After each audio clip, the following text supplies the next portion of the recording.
Welcome to The Brief. I'm Jim Sciutto in New York. We begin early today with breaking news. India launching a military operation targeting what it calls terrorist infrastructure inside Pakistan and Pakistan-administered Kashmir.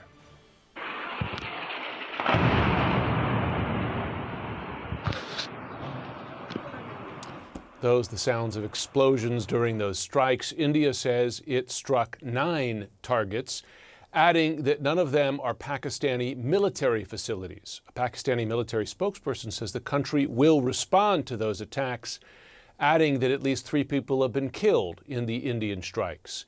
This comes after gunmen killed 26 people in Indian-administered Kashmir last month. India blamed Pakistan for those attacks. Nick Robertson is live now in Islamabad, and it's worth reminding our viewers that these are 2 nuclear-armed nations that have fired at each other before.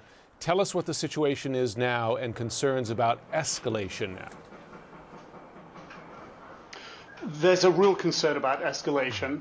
Pakistan vowed that if India attacked, that they would respond. That was part of their military doctrine. They believe, and I've been speaking over the past few days with very senior security officials here, and they believe that this incident inside Indian-controlled Kashmir, where 26 civilians were killed, that India blamed on Pakistan, that Pakistan denied, they believe that this had now come, the relations with India had now come to a moment, a defining moment, where Pakistan needs to take a definitive stand, because India has threatened to cut off water supplies coming down 3 major rivers. Vital, existential security officials describe the water from those rivers. So this is the sort of context to why that this is at a moment of extreme potential escalation. Pakistani security officials are saying that they are right now, their air force right now is in the throes of delivering what they describe as a crushing blow to India as a response for this strike. Previously, when I've spoken with Pakistani officials over the past few days, they've said that if India's retaliatory strike, which they thought was coming, they said if it just came in Pakistan-administered Kashmir, that would be something that would be more easily tolerable than striking Pakistan proper, if you will. At least 2 of the strikes we understand this evening, and we're getting these early details, are in Pakistan proper.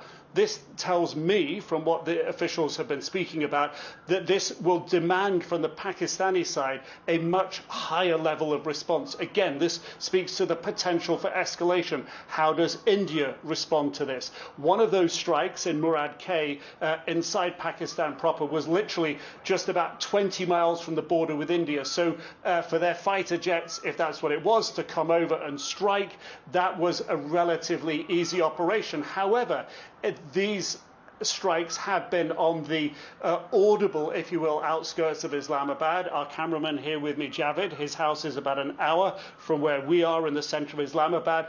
His house shook.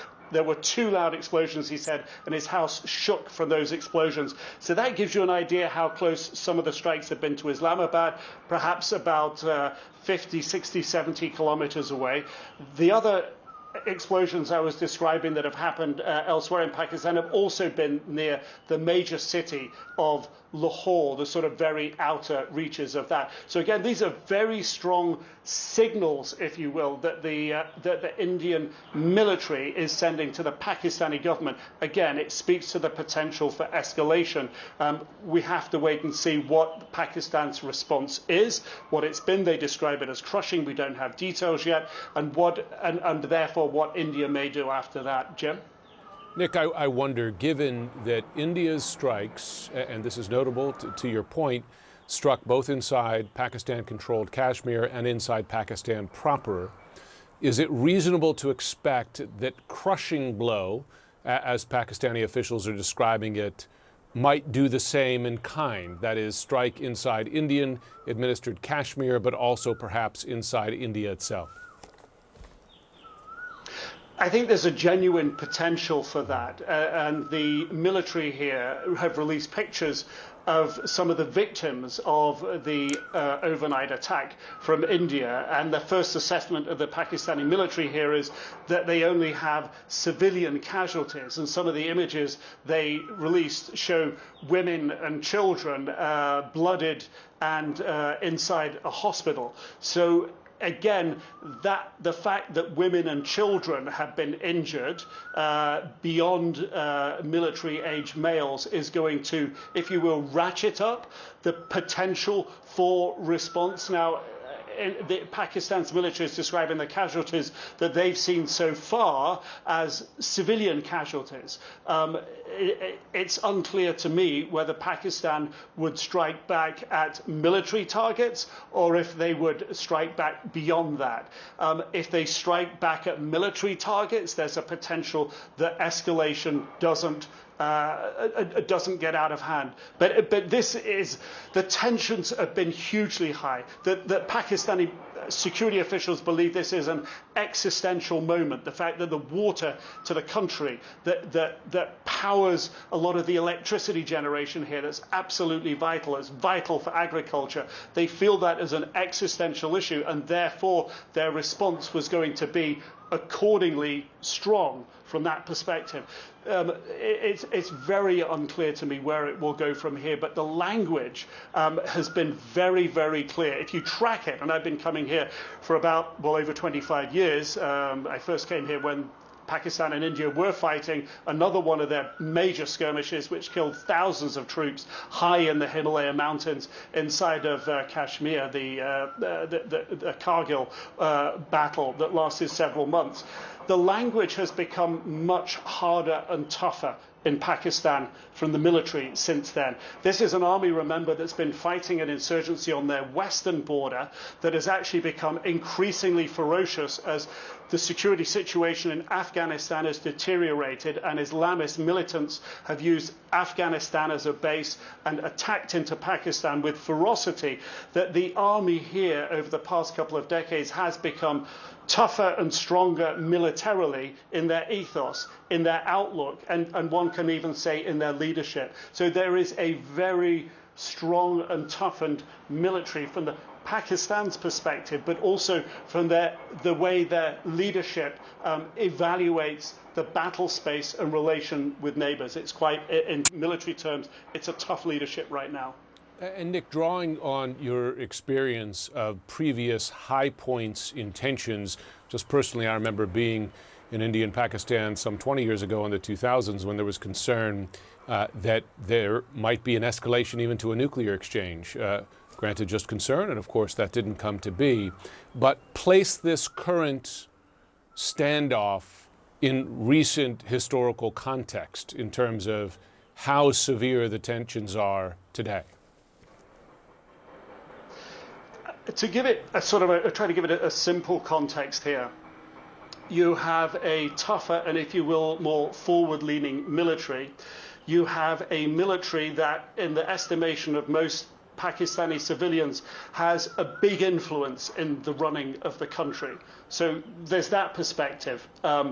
It's a tougher, more forward-leaning, more robust outlook, and national security decisions would reflect that. That this tension has been growing, as you say, it's unresolved for 75 years since the dispute over Kashmir left unresolved in 1947 after the British Empire basically divided India into two countries, Pakistan and India.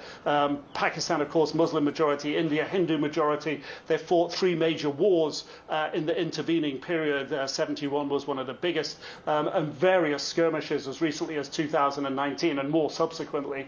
But in the outlook of where the situation is, it is the fact that India has decided to shut off water from these three major rivers that feed Pakistan's agriculture, therefore economy, therefore more than 200 million population, and power generation, which is vital, particularly in the summer when it gets extremely hot. It's needed for air conditionings, running industry. So these are existential issues for Pakistan at the moment, and that's, I think, that will underpin the thinking and has been expressed to me by very senior security officials here that the water issue is key. And I think just to give a little bit of additional background on the water, this is something that was being litigated in courts in recent months. And the Pakistani perception is that India had been looking for a legal way to abrogate the terms of that Indus Water Treaty signed in 1960, had been looking for a legal way to do that in recent months,